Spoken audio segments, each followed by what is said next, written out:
In a faraway land, tucked between rolling hills and lush forests, lay the kingdom of Charleston. It was a village alive with colors, scents, and rhythms that echoed through every corner. The villagers honored their traditions and celebrated the harvest with music, dance, and festivals that lasted for days. Every year, Charleston held a grand event where the young women of the village competed in dance, song, and pageantry, and the prince would choose a bride.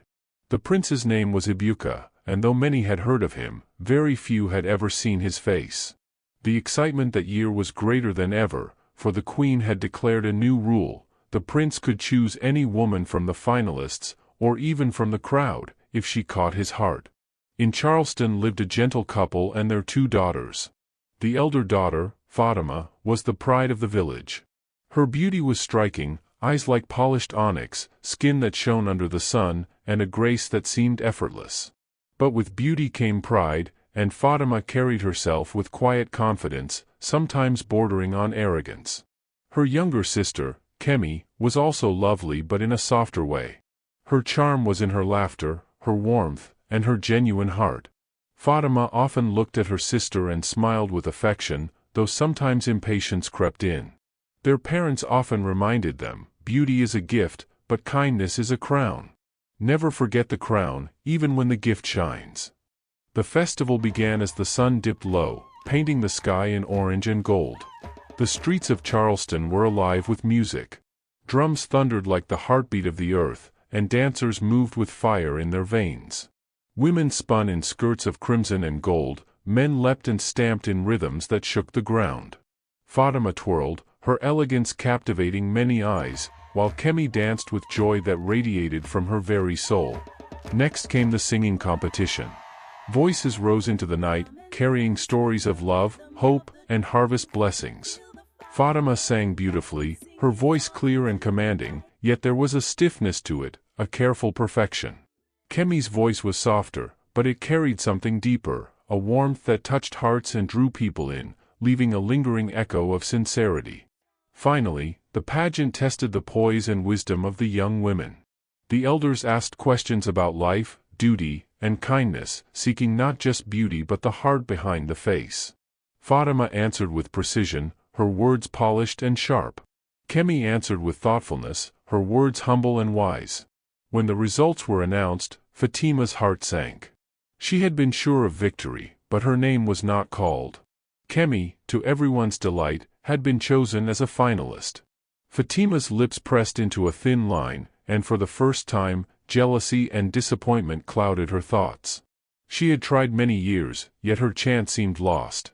She walked back from the pageant in silence, her hands empty but her mind heavy with frustration. As the sisters returned from the farm with baskets of yams, bananas, plantains, and other harvests to present to the prince, they encountered an old woman struggling with her own load. She bent under the weight of her basket, her hair white like snow, her back curved with age. Kemi giggled lightly. "Sister, look at her. Does she think the prince will marry her too? What a sight!" Fatima shook her head, her lips pressing together. "Kemi, don't mock. She needs help. Can't you see?" Kemi's laughter softened as she saw the concern in her sister's eyes. "All right," she said.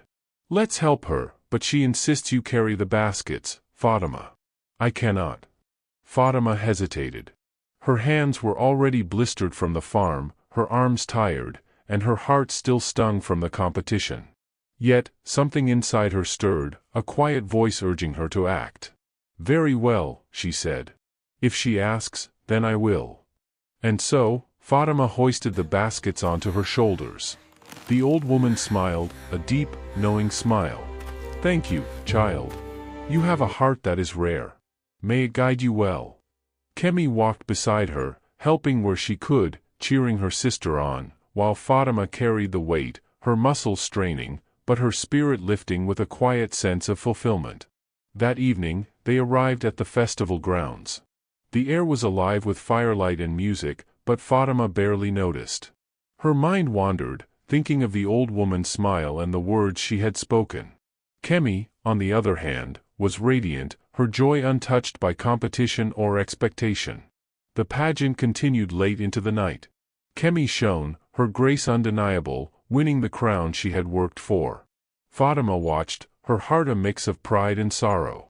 She noticed the queen, regal and poised, and a strange familiarity tugged at her mind.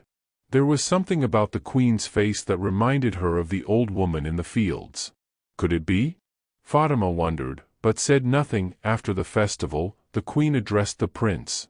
Ibuka, my son, this year you may choose from anyone present. I have a candidate who deserves your attention. Her name is Fatima. The prince studied her carefully.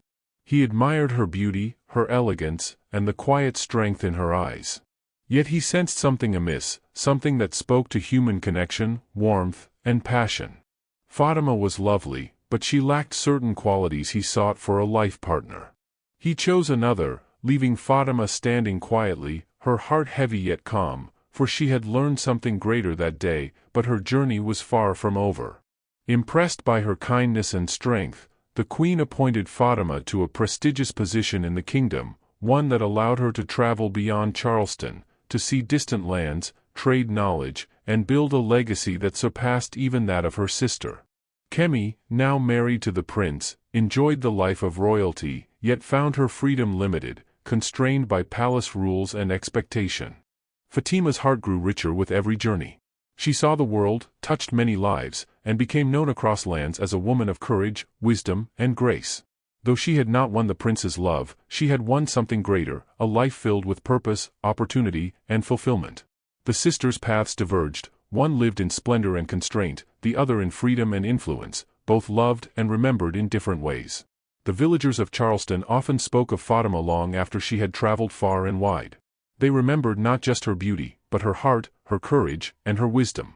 In Charleston, the people still say, "Beauty may catch the eye, but kindness and courage win the world."